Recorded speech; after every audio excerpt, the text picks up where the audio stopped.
Hello and welcome to another episode of the Better in Business podcast. I'm Jennifer Vanderwaal, stepping in for Jeannie Savage as your co-host. Today's episode is for any business owner who's feeling financially stressed, under pressure, or just sensing that something isn't quite right in the business. Maybe cash flow feels tight, maybe the bills are piling up, or maybe you're avoiding looking at the numbers because it just feels hard. And if that's you, you're not alone. And this conversation will help because I'm joined by Jarvis Archer, and he's from Business Reset. Jarvis specializes in helping small businesses to navigate financial stress, restructure when needed, and get back on track with clarity and confidence. He's seen firsthand what happens when business owners reach out early and what happens when they wait too long. In this conversation, I'm going to ask the questions that struggling business owners would ask if they felt safe enough to raise up their hand and say, I need help. So let's jump in. You've tuned into the Better in Business podcast, and I'm your host, Jeannie Savage. I'm a multi-award winning business veteran and head of the Strategic Bookkeeper Network. My network of strategic bookkeepers is dedicated to helping entrepreneurs do better in business. This podcast aims to challenge your thinking. If you're not thinking the right way, how can you act the right way? Each episode will dive into key drivers of success, which I also call the rules of the game. Learn the rules and play to win. Let's go. I like to start every episode by reminding you that it is globally recognized that pillar number one for success is up-to-date, accurate bookkeeping, which is the only way you can see how your business is performing in terms of profit and cash. If your books aren't right up to date, visit betterinbusiness.global, drop me a line and I'll connect you with a certified strategic bookkeeper. Fire your bookkeeper and hire a strategic bookkeeper. Bookkeeping is a cost, whereas strategic bookkeeping is an investment that averages a 10x return on the fees. Before we dive into today's episode, I want to quickly let you know that I'll soon be running a brand new series of workshops on how to start, grow, fix, or scale your business. In these sessions, you can expect to get real education. We'll diagnose the problems in your business, uncover the mistakes that might be holding you back, and most importantly, I'll show you how to scale in a way that's rock solid so that your business gives you both the income and time freedom you want and deserve. This isn't theory. I've got decades of experience scaling my own businesses and helping others do the same. I've supported a large enterprise through a $100 million scale up, helped a trade business move from 0 to 1 million profitability per year, and guided others through meteoric rises in their industries. Along the way, I've been honoured to be recognised as a multi-award winning entrepreneur, including Australia's Women in Finance Innovator of the Year and Bookkeeper of the Year. If you'd like to join the waitlist for these workshops, then just send an email to hello@betterinbusiness.global with the word waitlist, and we'll make sure that you're the first to know when we are running these workshops. See you in the episode. Welcome to the podcast, Jarvis. Thanks, Jen. I appreciate the invite. I'm really glad to be here. Really looking forward to talking through some of the common issues that I see, why they happen, and what can help a business owner really get back on track. I work with mainly small to some medium-sized businesses every day. I see the pressure that they're under. I see the challenges they face. And I also see the amazing outcomes when they take action. They get an outcome there to move beyond those challenges. That sounds great. I think, honestly, just knowing that there's help out there when you're in that terrible struggle phase is just so powerful.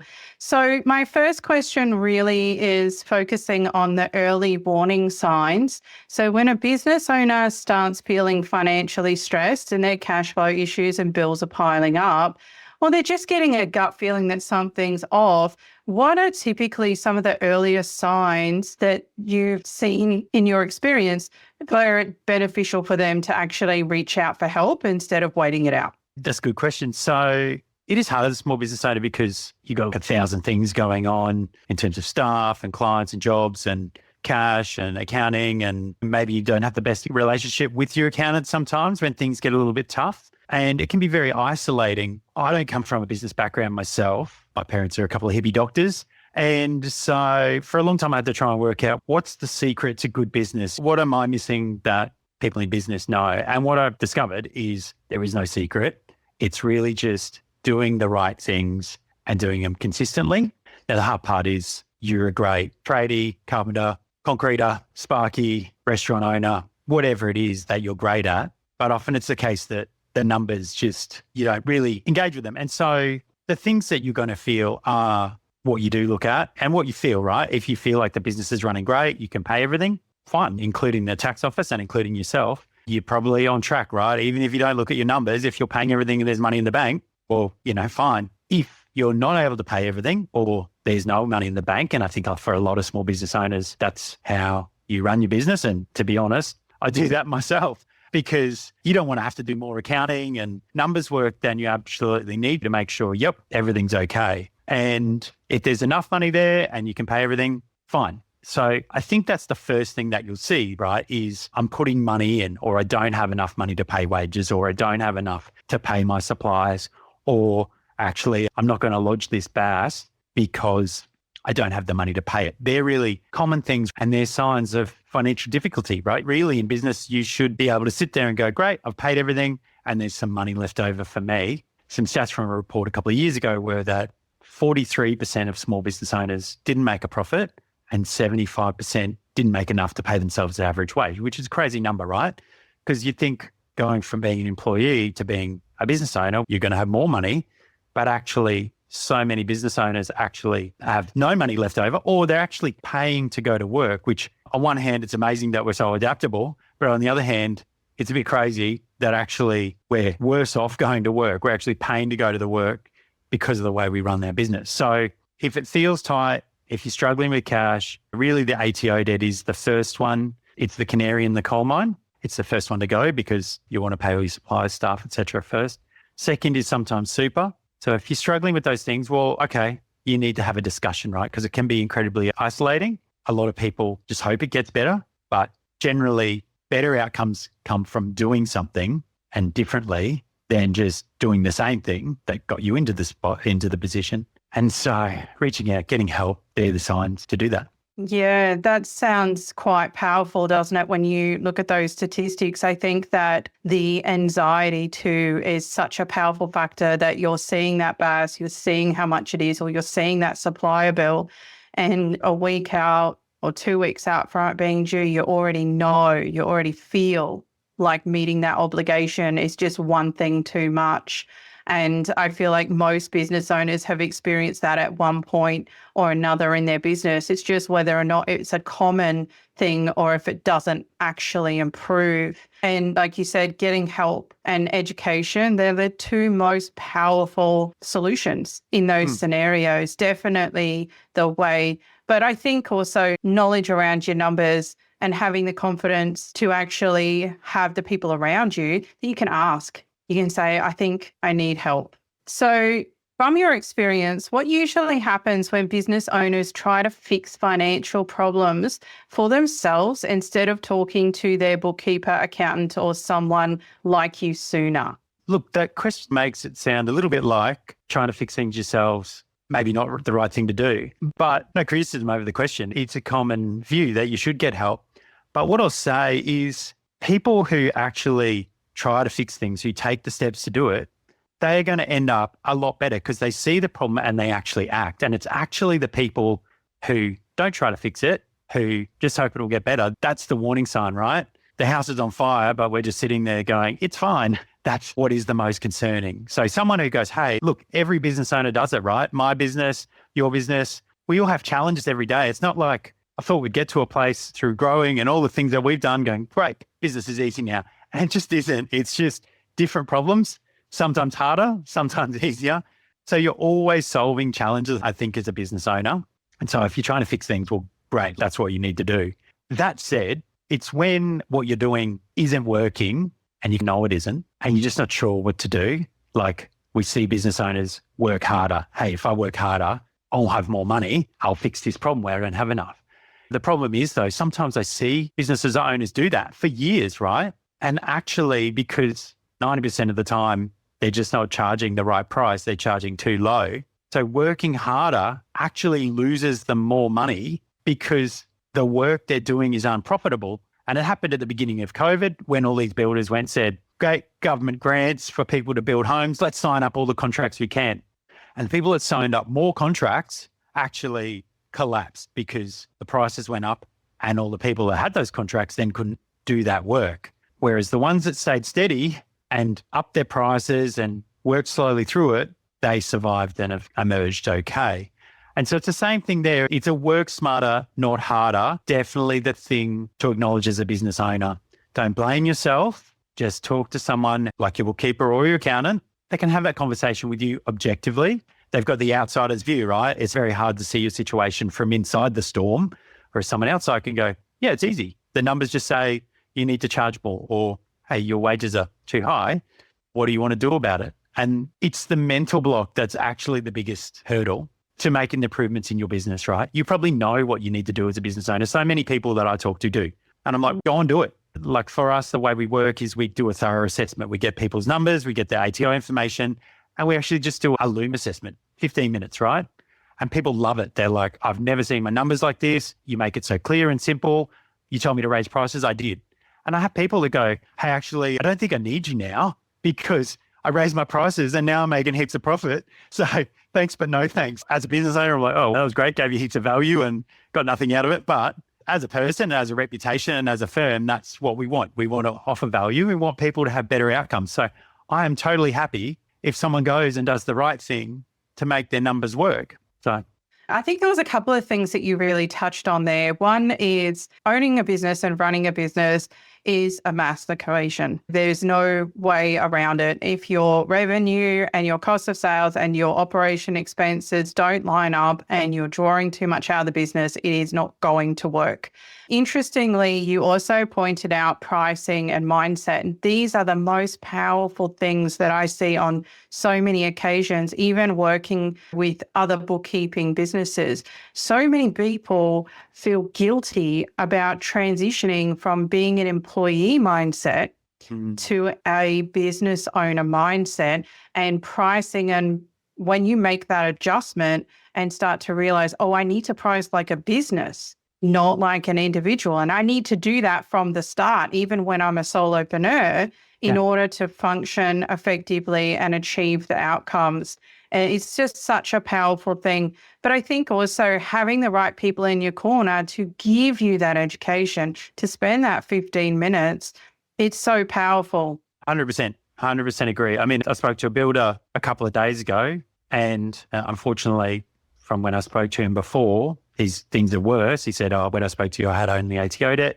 Now I've got ATO and I can't pay suppliers. And he said, look, we're actually a good builder. I'm just not managing the money properly. So that side isn't great. And that's so common, right? And we all have those things that we feel like, oh, we should do that. I should know my numbers. But they're actually the things that you probably actually don't do them. But as a business owner, you can pay someone to do that. You can have a bookkeeper or an accountant who is on top of it. And I think the key thing here is two things. So one, I just had this discussion yesterday. I said to someone, I feel like you're too nice to run a business. And he said, yeah, we are. We've talked about that. And I think that's just a large problem is because we're making decisions as a person, and that's what we see ourselves first and foremost. But then we've got to be a business owner and there's no severance, right? You don't go from one to the other. You're still the same person. And the decisions that we need to make for businesses are hard, right? And they don't make us feel like good people. I don't want to raise my prices because my clients or my customers will think that I'm a bad person. I'm trying to rip them off. They won't value me. They'll leave. I don't want to cut my staff hours to what I can afford because they'll feel like I'm not trying to look after them. I don't value them. And it's a really hard thing to get over. I think you just have to know that is the case. Like with cash flow management, right? I see people go and get a loan, short-term, high-interest loan. They spend it all straight away. That money's gone. They just put out fires. It doesn't actually fix their problem. Then they've just got another debt to pay. And so I say to people, look, being a good cash flow manager is actually being an a-hole, right? You don't pay people unless you actually have to do that, particularly if you're in a tricky situation. because then you start accumulating cash. And there's, hopefully not go too far, but there is something I learned recently, an area of psychology called behavioral economics or behavioral finance. And I've always been working around the edges, trying to work out the psychology of money and business and things to get people to go, hey, just do the thing you know you need to do to fix your business. But this area of psychology actually sets out why we struggle with these decisions, something called status quo bias, where we just want to do the same thing because hopefully it'll get better rather than doing something different and then it not working or being worried about that. And then our relationship with money as well, which we form at an early age, it just colors everything. And that's the beauty of having a bookkeeper or an accountant that you can talk to, and you need it, right? Because they can give you that outside view. They've got your numbers. They've got other businesses with the same challenges, and they can be that sounding board for you. And look, what I see at the moment, I think it's a big problem in Australia, and I'm not entirely sure the answer, but I talk to a lot of business owners every day, and I'm telling them basics. I'm saying, hey, you need to pay the ATO. You need to make profit in your business. And you can't just rip your money out as drawings. I think that's okay. Often they'll have a 400 grand director loan or 200 grand director loan, and they'll have an ATO debt to match. And I'm explaining to them, I know you're breaking even, but when you take drawings, it's on the balance sheet. It's not in the P&L, so it doesn't include your pay. And why you can't pay the ATO and why you got a debt is because you took the ATO's BAS money, which again isn't in the profit and loss. It's in the balance sheet. You took the money and you paid it to yourself, and you paid it to yourself tax-free. And so naturally, people get a little bit upset. They either discover that from me or they discover that with their existing accountant and they change accountant, and then they come to me when the new accountant gives them that news. So there's this gap where business owners, often maybe inexperienced new businesses, and certainly very few business owners would have the experience of dealing with the financial difficulties we have had over the last 5 years. And then accountants have really had a lot of compliance and new stuff happen to them, which has made their life harder, right? And so they don't have the time necessarily to go and chase up clients like they did maybe pre-COVID. And they don't have time to look at and talk about these issues. And so there's this kind of gap where there's accountants going, I'll just do the compliance. That's what it says on my engagement letter. And you've got a lot of business owners who think, my accountant will tell me if I've got problems. And so there's this gap where clients will often blame their accountant and accountants will say, what's the client? And I don't think it's either, right? It's just the relationship, and you need the right fit. And accountants can be amazing, right? There's some fantastic ones, and they are there for you. They change your life. But there's also, if they're just doing the compliance, you might only see them once a year. They're not looking at your numbers the other 11 months. And that's where I actually see bookkeepers just do such an amazing job. They're there regularly. They're the ones that the business owner's calling up to say, hey, what do I do? What do I do? And whether it's your bookkeeper or it's your accountant, you need to feel confident that you've got that team around you. And if you don't, if you feel like you're isolated and you're stuck in a corner, then maybe it's just not the right fit with the professionals you're engaged. It doesn't mean they're wrong. It just means that what you need as a business owner might not be right for that. Yeah, you're absolutely right. And so much of what you just talked about is, what this podcast is about, that education, but also what, strategic bookkeeping is about. We're not just in there doing the compliance of the bookkeeping. We will call you out in terms of compliance. And the reason we will call you out is not because we're trying to make your life hard, but because if we don't call you out on things in relation to compliance, then you are at risk. And being 100%. in business and creating risk is something you want to avoid. You want to try not to create the risks in the first place. But it's so much more than that. You need to be comfortable with the financial professionals you're dealing with to pick up the phone and go, hey, I have a question. I feel like it's a silly one, but I want to ask it anyway. Totally. Because if you don't feel that confident, then you're not really working with the right people. Yeah, you don't want to be embarrassed, and you have to ask the questions because it's You one of need those to things. know. It's like I said, we feel like we should know, right? We feel like we should do this thing. I feel like I should do this admin thing. And those things will get pushed to the side, and they're the things that actually come back to bite us. So when it comes to your numbers, yes, numbers are the scoreboard. They're not the game, but you need to know the scoreboard to know whether you're going to win or lose for the year. I guess on that point, it's a little bit of a sort of thought that I've had, but really what I think a really good thing that business owners can do, but also accountants and bookkeepers just to absolutely change the game is, because I see business coaches and they charge people 24 grand a year,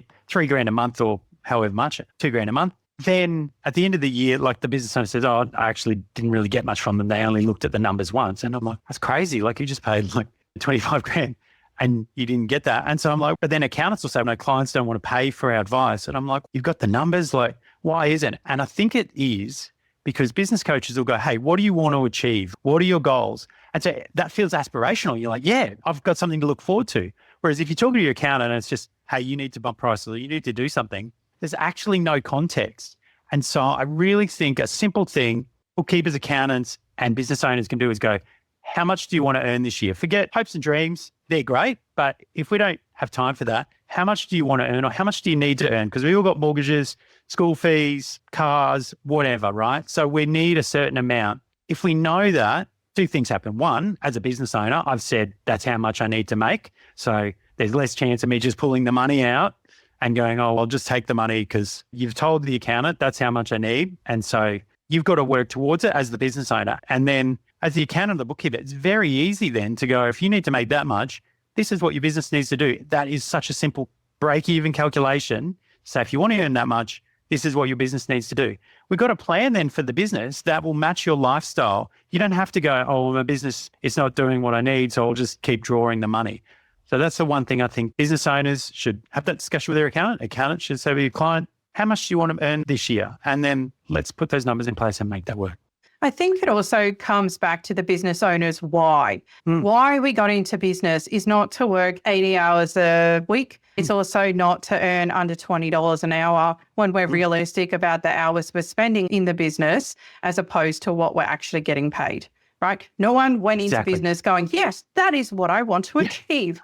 I want to get paid to go to work. They have an outcome they want to achieve. They have a dream they want to achieve. So first, you've got to figure out what it is that they actually want from their business and what they want to achieve. And then ongoingly hold them accountable to help them get there. Make sure that someone is your accountability partner. Yeah, you know, 100%. someone who's going to hold you and go, hey, you said you were going to do this. Did you do it? You said you were going to achieve that. Did you achieve it? That is where bookkeeping and strategic bookkeeping comes into its own because that's exactly what we do. We sit there and we go, we're your accountability partners. Let us hold you accountable and help you make that plan and then achieve it with the numbers. And it sounds simple. But that really, it's like you said earlier, it's the simple things, but it's also the language. If you're sitting in there in your business and you're thinking, I should and could are such powerful words. I should know this. I should do this. Then I want you to think, right, now is when I need someone to hold my hand and achieve this. And if your should is about debt, then you should go to the website. You should talk to Jarvis and find out if their solution is a solution that's going to help you resolve that debt.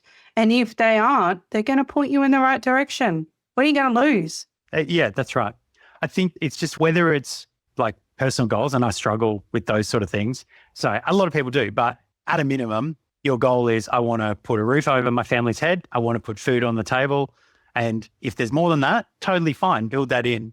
But then you've got a context. So if it's, hey, you need to raise prices, it's not just you need to raise prices. It's because you want to achieve this. You want to make sure that your family has food on the table and a roof over their heads. And that's fine. If that's what your business does, supports the lifestyle that you need and you keep your family happy, perfect. Like, I'm fine with that. I think the other thing is that our goals and what we want to achieve with our business actually evolves with time as well. So the goal that we had when we first opened the doors is not necessarily the same goal that we have 2 years in, 5 years in, 10 years in. Okay. So what I love doing with clients is actually doing annual planning where you're looking at things on an annual basis and you're going, okay, so what are the goals for this year? Exactly what you were saying with the accountant. You just sit there and go, what are my goals for this year? Don't plan 10 years ahead and create some grand illusion that's going to take too much work for you to maintain. Think 12 months. Yeah. What am I going to achieve in this lap around the sun? Yeah, 100%. And then take your steps. What am I going to do stepwise to achieve that goal? And then the next year, set a new goal or assess why you didn't achieve the goal last year That's right. and improve over and over again year on year. Just quickly, I'll say, I like the analogy. It's a bit like driving somewhere or a map, right? If you're just driving and you don't have a destination, well, how are you going to know where to get there or how to get there, right? If you go, hey, I'm at A, I want to end up at B, you can get a map. It's very easy. Follow these steps. And the map is a math equation. It's always a math equation. How much math involves in our lives. It's a powerful thing.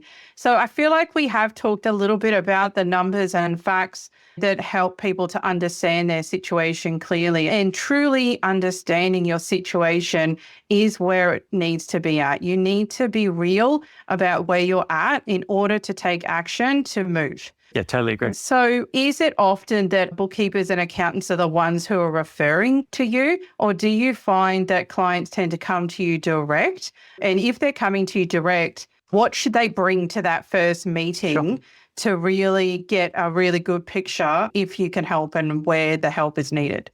Yeah, so, I mean, for me, I mainly work with bookkeepers and accountants because you, as the numbers professional, will often see financial difficulty before the business owner because, hey, there's 2 BAS unlodged or 2 BAS not paid. And as a business owner, you're like, okay, that's fine. When it gets better, I'll pay them or I'll lodge those BAS. So you see it as the professional and you raise that discussion often. I also get a lot of people come to me online through Google and my website. And sometimes I get them to go both, right? And I think as an accountant bookkeeper, like you would hope that your business owner clients trust you enough to go, hey, Jen, I need some help, as opposed to go, I'm not going to talk to my bookkeeper. I'm just going to go on Google and find a stranger to help me make the most important decision in the life of my business. It blows me away. I'm happy to help whoever. And I would say there's a range of providers, some perhaps more focused on the outcome for themselves rather than for the business owner. And then there's some great operators as well. And whether you come through your accountant bookkeeper or whether you come through online, we always ask for a couple of things. 1, your Xero or your accounting records, and 2, your ATO portal, because whatever we're doing is probably ATO debt and the ATO cares about compliance. So that's why we need to see ATO portal. And they care about 2 other things a lot. One is, before profitability, is actually, have you been taking director loans? And that is such a hot topic. There's millions and millions and millions of dollars of directors' loans, which means there's actually billions of dollars of unpaid income tax on how directors or business owners have been paying themselves, which is naturally for the ATO to go, hey, you took the BAS money and you couldn't pay it, fine, we can deal with that, but then you paid it to yourself tax-free. That's not fair to the other 90% of business owners who pay their tax on time. So what's your ATO compliance history? What's your director loan look like? Again, a lot of people don't know they have one until they're talking to me. And 3 is, are you making profit? And are you making profit after you pay yourself? Because if you're breaking even, but you're taking 150 grand loans in drawings a year, well, actually, you didn't break even. You made 150 grand loss. And that, for me, if you look at your bank account, you know you're paying the ATO and everything else is running yourself, it's probably fine, right? And I know, I shouldn't say that. That's not the textbook answer. But there's no point in overburdening people with complexity, right? If it works, keep it simple. If it doesn't work, tweak it so that you can keep it simple again. Yeah, simplicity is such a powerful thing in business because it's always easier to make something more complex. It's actually the same with debt. I've found in my 20 plus years as a bookkeeper, it's very, very easy to dig a hole with debt. Yeah. It is very, very hard to fill that hole in. Yeah. Very hard. You have to really work at it. It doesn't just happen. People think that they look at their revenue and they look at their debt and think, okay, I'm making 500 grand. It's easy to pay 50 grand, 100 grand, 200 grand of debt. But like I explained to someone yesterday whose business was going really well and they've lost 150 grand a month for the last 4 months. And I said, look, when you accrue debt or you make a loss, you have to pay that from profit. So actually, say you've got a 10% net profit, not that they did because they're losing money, to make 150 grand, to fill in the whole of 150 grand loss or debt, that's actually $1.5 million of turnover, right? And so that's where people, they're not making any money, right? If you're not making any money, if you're talking to me, you think, oh, that's fine, like 50 grand, 100 grand, 200 grand, that's manageable. But you're not actually, you're making zero. So how are you going to pay 200 grand if you're making zero to pay it? Sure, you could keep ticking away at it from your cash flow. Your 200 grand debt's not going to go down. It's still going to be there in 2, 3, 5 years. So does future you want to have a 200 grand debt you're still nursing? Or do you want to do then the benefit of going, hey, let's swallow the bitter pill and let's fix this situation so that future me in 3 years actually has saved enough for a house or has a great business or whatever it is, you'll thank yourself in the future. Yeah. And know that that is a possibility. It is something that you can do as a business.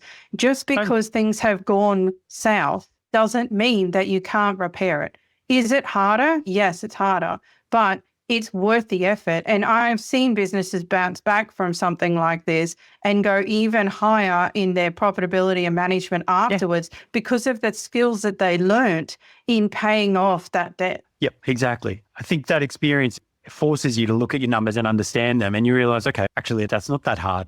I just got to make profit. I got to pay the ATO and I got to pay myself. Okay.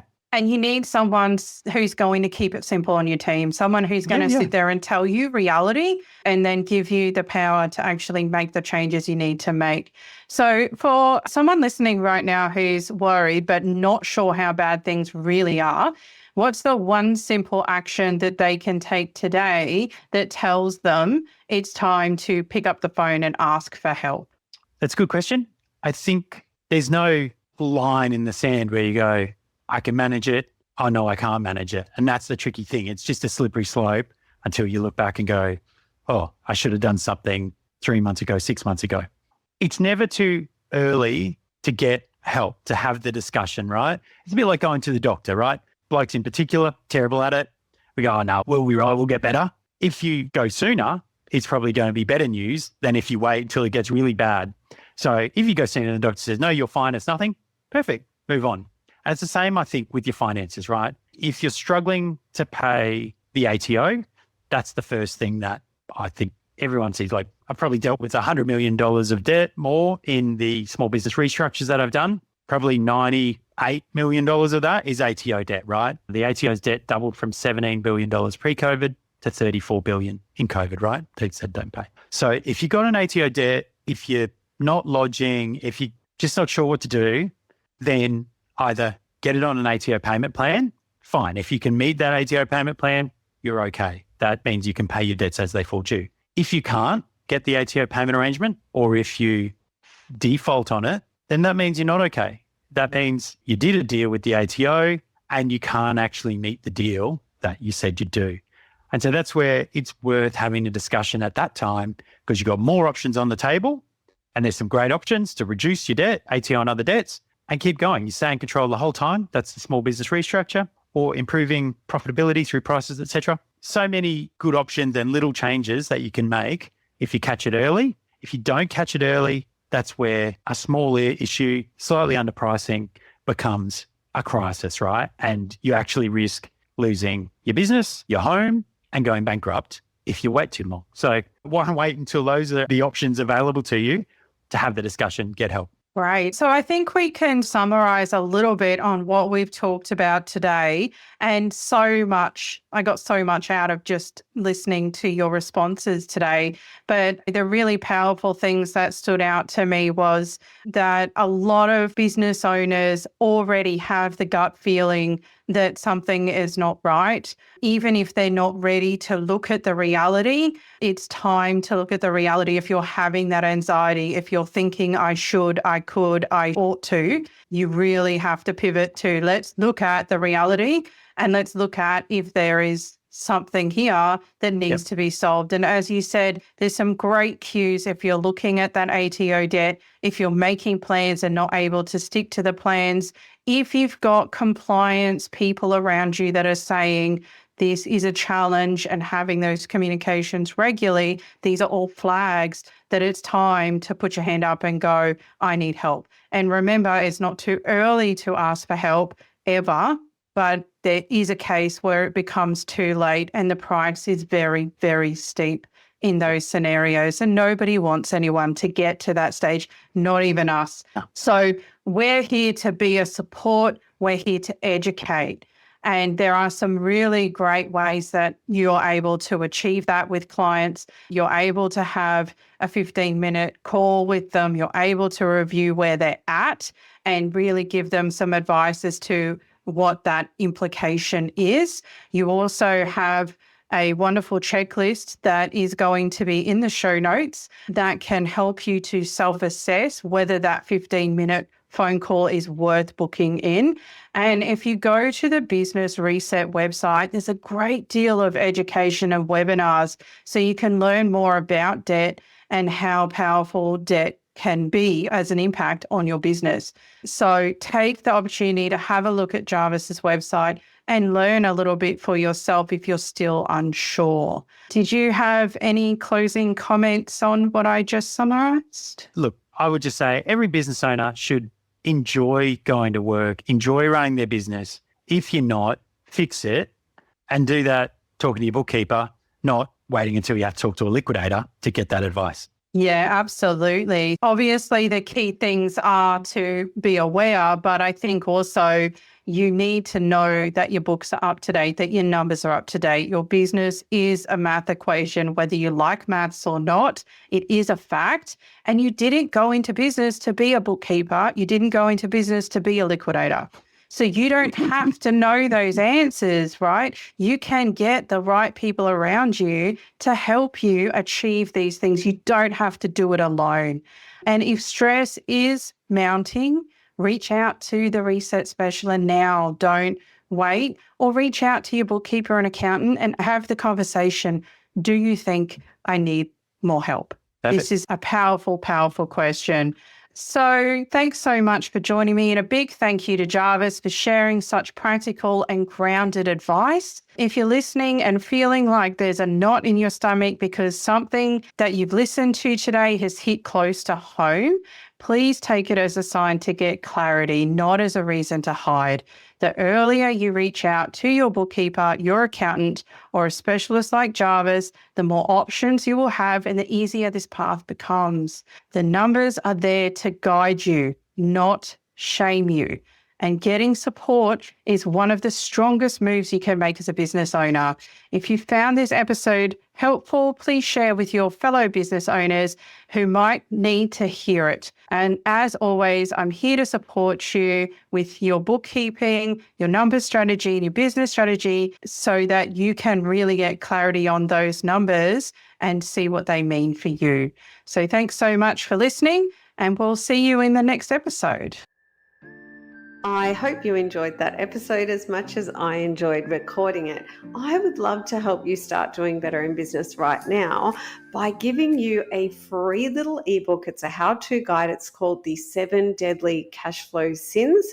And also I've developed a business health check for you. It's super high value. Both are available at betterinbusiness.global. If you would like to fire your bookkeeper and hire a strategic bookkeeper to start enjoying a return on investment and get the support you need to optimize your business cash and profit and time well, simply visit betterinbusiness.global, drop me a line, and I'll connect you with a certified strategic bookkeeper near you. I'll see you in the next episode.